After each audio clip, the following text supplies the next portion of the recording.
अक्सर ऐसा होता है ना कि हम चैट जीपीटी से कुछ पूछते हैं और जवाब ऐसा आता है कि सर पकड़कर बैठ जाएं, बिल्कुल बेकार।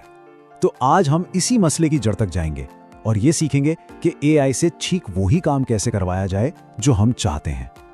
देखें, एआई से बात करना ना बिल्कुल ऐसा है जैसे किसी अजनबी मुल्क में रास्ता पूछना जहां की जुबानी ना आती हो। अगर सही अल्फाज इस्तेमाल ना किए तो भटकना तो पक्का है। तो हमारा मकसद यही है कि हम एआई की ज़बान सीख लें ताकि जो हमारे दिमाग में है वो ठीक वही समझे।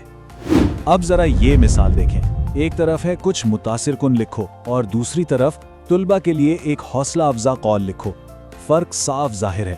असल बात यह है कि स्पेसिफिसिटी यानी जितना वाज़े और तफसीली प्रॉम्प्ट होगा नतीजा उतना ही शानदार मिलेगा। सिर्फ ये बताने से कि लिखना किसके लिए है जमीन आसमान का फर्क पड़ जाता है। अच्छा, बेहतर रिजल्ट्स के लिए ना हमें पहले ये समझना होगा कि एआई सोचता कैसे है। ये हमारी तरह नहीं सोचता, ये एक कंप्यूटर है। इसे हमें बिल्कुल साफ साफ हिदायत देनी पड़ती हैं, जैसे किसी मशीन को प्रोग्राम किया जाता है। बताना पड़ता है कि भाई करना क्या है। तो मोटी मोटी 5 चीजें जो एआई को समझने की जरूरत होती हैं। पहली, इरादा क्या है, मतलब हम करवाना क्या चाहते हैं। दूसरी, सियाको सबाक यानी उसे काम करने के लिए क्या इंफॉर्मेशन चाहिए। तीसरी, क्या कोई पाबंदियां हैं। चौथी, लहजा कैसा हो। और पांचवी, जवाब किस फॉर्मेट में चाहिए। चले अब आते हैं असल चीज पर। एक फॉर्मूला है जिसे कहते हैं 4C फॉर्मूला, और यही वो बुनियाद है जिस पर एक बेहतरीन प्रॉम्प्ट खड़ा होता है। ये 4C क्या हैं? ये हैं क्लियर यानी वाज़ेह, कंप्लीट यानी मुकम्मल, कॉन्टेक्सचुअल यानी सियाको सबाक के साथ, और कंट्रोल्ड यानी काबू में। चलें अब एक एक करके इनको जरा तफसील से देखते हैं। तो ये है वो चास्तून, वाज़ेह, मुकम्मल, सियाको सबाक के साथ और कंट्रोल्ड। अब देखते हैं कि असल में इनका मतलब क्या है और ये काम कैसे करते हैं। देखें, क्लियर का सीधा सा मतलब है बिल्कुल साफ बताएं कि क्या चाहिए। कंप्लीट का मतलब है एआई को वो सारी मालूमात दें जो उसे जवाब देने के लिए जरूरी हैं, अधूरी बात ना करें। कंटेक्सचुअल यानी उसे बैकग्राउंड समझाएं, बताएं कि ये बात किस हवाले से हो रही है। और कंट्रोल्ड का मतलब है कि उसे लहजे और फॉर्मेट के बारे में हिदायत दें, उसे अपनी मर्जी पर ना छोड़ें। अच्छा, अब बात करते हैं मॉडिफायर्स की। ये समझ लें कि ये एक पेंटर के ब्रश की तरह हैं। इनसे आप अपने प्रॉम्प्ट में रंग भरते हैं, तफसील डालते हैं, ताकि जो नतीजा आए वो ज्यादा जानदार और बिल्कुल ठीक हो। जैसे कि टोन मॉडिफायर्स, क्या जवाब प्रोफेशनल चाहिए, दोस्ताना चाहिए या फिर मजाहिया। ये छोटे छोटे अल्फाज एआई के जवाब की पूरी शख्सियत ही बदलकर रख देते हैं। फिर आते हैं स्टाइल मॉडिफायर्स। जवाब शायराना अंदाज में चाहिए या बिल्कुल हकीकत पर मबनी या फिर टेक्निकल।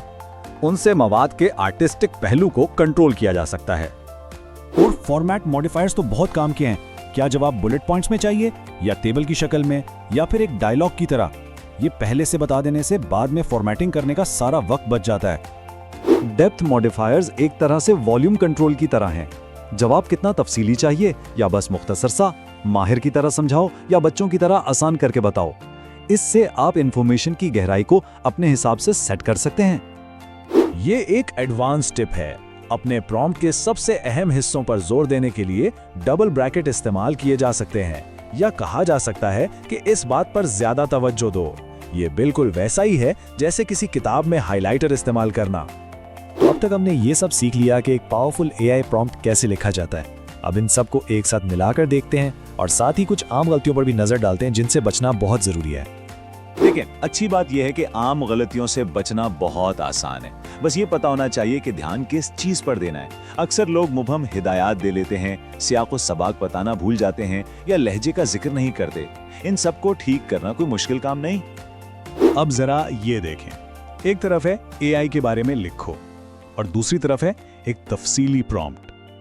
फर्क बिल्कुल वाज़ेह है, दिन और रात जैसा। जरा सी तफसील डालने से नतीजा कहां से कहां पहुंच जाता है। इन टेक्निक्स को अपनाने से जो नताइज मिलते हैं ना, उनमें नुमाया बेहतरी आ सकती है। ये कोई छोटी मोटी तब्दीली नहीं है, ये एआई के साथ काम करने का पूरा तरीका ही बदल कर रख देती है। एआई तो सुनने के लिए तैयार है। अब जब ये सारी टेक्निक्स मालूम हो गई हैं, तो अगला सवाल क्या होगा?